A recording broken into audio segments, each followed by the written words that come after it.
প্রথমে একটা গোল যখন দিছে তখন ভাবছি হাফ টাইমের পরে আরেকটা গোল দিতে পারে, ড্র হবে, ম্যাচটা ড্র হবে, নাইলে জিতার একটা আশা থাকে। কিন্তু যখন 2টা গোল খাইলো তখন আর মনটা ভালো লাগে না, তো সরে আসছি, খেলা দেখার ইমেজটাই নষ্ট হয়ে গেছে।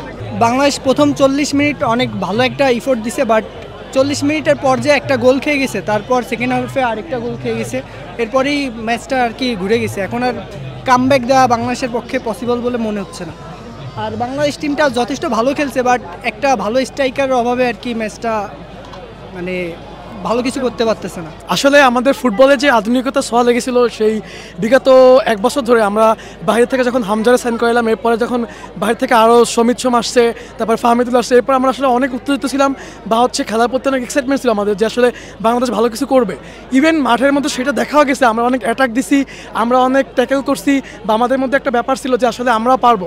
সো ইন্ডিভিজুয়ালি সমিত সোমের ক্রিয়েটিভিটি বলেন, দেন ফাহমিদুলের ক্রস বলেন বা হামজার ট্যাকেল বলেন, সব কিছুই ভালো ছিল। বাট আমাদের যে দেশি যে প্লেয়াররা ছিল তাদের কিছু ভুলের কারণে আমরা আসলে ম্যাচ থেকে ছিটকে গেছি বলা যায়। যেমন আমাদের মিতুল মার্মা ফার্স্ট যে গোলটা হয়েছে, ওই গোলটার ভিতরে সে আসলে তার উচিত ছিল না ওইখানে ডাইভ দেওয়ার, বাট ওইখানে ডাইভ দেওয়ার কারণে গোলটা খাইছে। দেন সেকেন্ড যে গোলটা সেখানে তার ভুল আছে। আর স্ট্রাইকার হিসাবে রাকিব হোসেন যে ছিল, ওর প্রচণ্ড মিস ছিল, ওর অনেক ক্রসিংগুলো বলেন বা ওর বলটা রিসিভ করার পরে শট দেওয়া অনেক ব্যর্থতা ছিল, যার কারণে আসলে আমরা পিছিয়ে গেছি, এজন্য এখন আপসেট হয়ে গেছি আমরা আর কি। বাট তারপর আশা রাখি বাংলাদেশ সামনে ভালো কিছু করবে। আসলে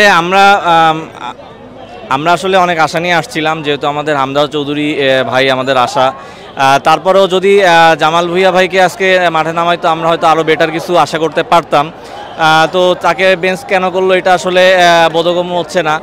আর আমরা দেখতে পাচ্ছি যে আমাদের ন্যাশনাল টিমের মধ্যে বেশ কিছু অ্যাটাকের ক্ষেত্রে তারা ফিনিশিংটা দিতে পারে নাই, এবং দেখা যাচ্ছে যে বল পাসিংয়ের ক্ষেত্রেও কিছুটা জটিলতা দেখা গেছে, তারা আসলে আপ টু দ্য মার্ক করতে পারে নাই। তো আমার মনে হয় যে এই বিষয়গুলো যদি আমরা একটু কাভার আপ করতে পারতাম তাহলে হয়তো বেটার কিছু হইতো। কারণ আমরা দেখতে পাচ্ছি যে সিঙ্গাপুর টিমের মধ্যে কিন্তু টিম কোঅর্ডিনেশনটা ছিল প্রপারলি। তো এবং লাস্টে যে অ্যাটাকটায় গোল হইলো এটাতেও কিন্তু আমরা দেখতে পেয়েছি যে অনেক তারা কোঅর্ডিনেটেড অ্যাটাক করছে। সেখানে আমরা দেখতে পাইছি যে আমরা ডিফেন্সটা ঠিকঠাক মতো করতে পারি নাই, আমাদের মধ্যে কোঅর্ডিনেশনে কিছুটা ঘাটতি ছিল। তো আসলে আশা ছিল যে সেকেন্ড হাফে হয়তো আমরা কামব্যাক করতে পারবো, কিন্তু আসলে মনটা ভেঙে গেছে আসলে। যাই হোক, বাংলাদেশের জন্য শুভকামনা থাকবে। আর এখনও খেলা চলতেছে, আমরা আশা করব বাংলাদেশ যেন আবার দুর্বার গতিতে ফিরে দাঁড়ায়। For more updates, follow us on Facebook, subscribe our YouTube channel, get the latest update on www.daily-sun.com.